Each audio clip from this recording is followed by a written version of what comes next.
are actually pretty much the good guys in the world. I think that if we're talking about Russia in general, my scope on the world and my view on the world has been shaped by my father's view. My father was obviously American intelligence, so I guess I should be very, very pro-West. But when you look at the world for what it actually genuinely is, I believe the Russians have had a pretty hard deal. And I believe that in the West, we are sold and we are told that the Russians are always the bad guys. The Russians are doing the bad thing in Syria. The Russians are doing this bad. The Russians are doing that bad. When in reality, we do the bad things. We funded a whole bunch of groups in Syria so they'd fight ISIS. Those groups are fighting ISIS and the legitimate government and fuck knows who else, because we don't know who they're fighting. And Russia's just blowing up anyone who's not the government. I agree with Russia. I think they're doing the right thing. We talk about Russia being aggressive because they annexed Crimea, but if you look at the post-USSR world, who's been aggressive? The USSR had all these countries as buffer states between Russia and the West. They had Hungary, they had Slovakia, they had Belarus, they had Ukraine. They had all these countries as buffer states between the between the USSR and between the West. And now, since the USSR has fallen, all those countries have joined the EU.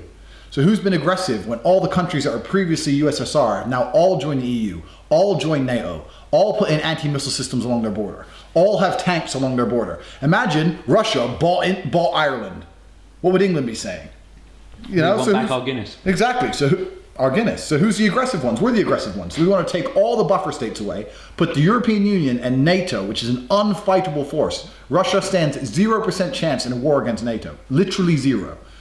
They don't stand a chance in a war against America alone, let alone NATO. So 0% chance, and you want to bring it right up to the Russian border. We're in Romania right now, and there's a bunch of American soldiers around, and there's a big fucking thing on the news and problems going on because they're building an anti-missile system in Russia. I mean, here in Romania, on the Russian border. The whole idea of nuclear weapons is that it's a mutual destruction. That's the idea, is that we fire one, you fire one, mutually destroyed, so no one uses nukes. America's putting in anti-missile systems everywhere, so you can't ever nuke the EU. You can't ever nuke America. So that means they have nukes and Russia doesn't. So it takes the balance away again. And that's the whole point of it. So they're just expanding NATO, expanding the EU at a rate now where Turkey can shoot down a Russian fighter jet on its way to Syria. There's a Russian fighter jet on its way to Syria that was in Turkish airspace for less than 4 seconds, got shot down, killed the jet, killed the pilot. Would Turkey dare do that to Russia if Turkey wasn't a member of NATO? No, they shoot the guy's jet down when it has a 3-second airspace violation. It wasn't taking the piss. 3 seconds, they shoot him out of the sky, kill the guy, then they call America, oh, we pissed Russia off. If they come get us, can you save us? That's bullshit. So who's starting the problems? We are. Putin, if you actually listen to him, is one of the smartest, most logical men on the planet.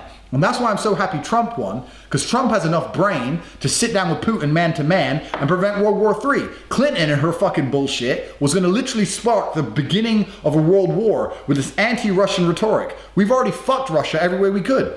Wars aren't fought on the battlefield anymore. Wars are fought in completely different ways. Wars are fought electronically, wars are fought economically. And even now, if you look at the news where people are saying that the Russians helped Trump win because they hacked the Hillary emails and they leaked all her emails prior to the campaign, they helped Trump win. Well, maybe they did the right thing. Maybe they actually understood that if Trump gets in, there can actually be some genuine cooperation between the West and Russia, as opposed to Clinton, who's a career politician, who's been trained to be anti-Russia so long that she wants to fuck Russia out of every single business deal, grow the EU, grow NATO, put weapons on their borders, and then think, well, what are they mad for? Russians are the bad guys. You know? We've already devalued the Russian ruble. This is how a war is fought. After MH17, when that plane got shot down over Ukraine, no one still knows who did it. We say it's the Russians, people others say it's Ukraine or separatists or whatever. When that got shot down, America makes a phone call to Saudi Arabia and all the other OPEC countries to stop producing oil. No, sorry, says flood the market with oil. All these oil producing companies flood the market with oil. Because you got to do as America says. All your oil barrels, flood it, flood it, flood it. The price of oil drops 70% within a week, and the Russian ruble's worth half the value. Literally within 3 days of that happening, the Russian ruble went down half the value. Imagine you have a currency and it's worth half of what it was. So you saved up £1 million your whole life, now you got 500 grand. Bang. That's war. That's war already fought. So how are Russia the bad guys? We don't even know who shot the plane down. The West are the bad guys. The West are completely the bad guys. Since World War II, America's owned the world. They've done whatever the fuck they wanted. They thought that if they're in control of it, nothing bad will happen. And it's been nothing but complete war, devastation, destruction. So I genuinely think in most scenarios, Russia are the smart guys. I think Russia's a pretty good country. Good answer. Let's go straight to Trump from there.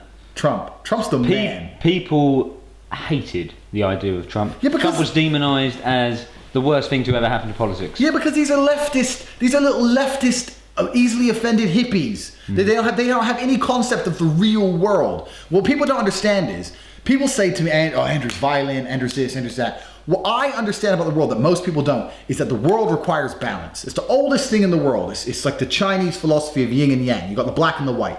You need to have someone who's smart, but you also need to have someone who understands violence and understands that violence has an applicable role. Nowadays, leftists want to go through the world and they think violence is wrong. This is wrong, that's wrong. Violence isn't wrong. Violence is subjective. If someone breaks into your house and wants to hurt your family, you're going to get violent.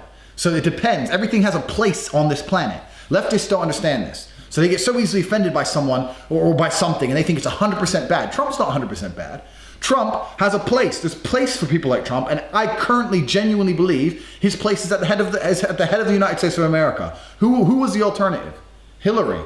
A career politician. Literally, what amazes me most is all these lefts who complain about Trump, they complain about the establishment and they complain about the corporations, and then they want to get Hillary in power. Hillary is completely what you've disliked. She has pretty much no career her whole life besides being in politics. That's all she's ever done, and she sucked the right dick of Bill's, so now she gets a chance to be president. How does that work? Trump is the American dream personified. The American dream is you can make your own money, you can get rich, you can be president. That's what he's done. He started with $1 million, fair enough, but he's become a billionaire. So he ain't stupid. He knows what he's doing. He's become the president of the United States. What's wrong with that? But leftists won't accept it. No, he's wrong. He once said one bad thing about someone once.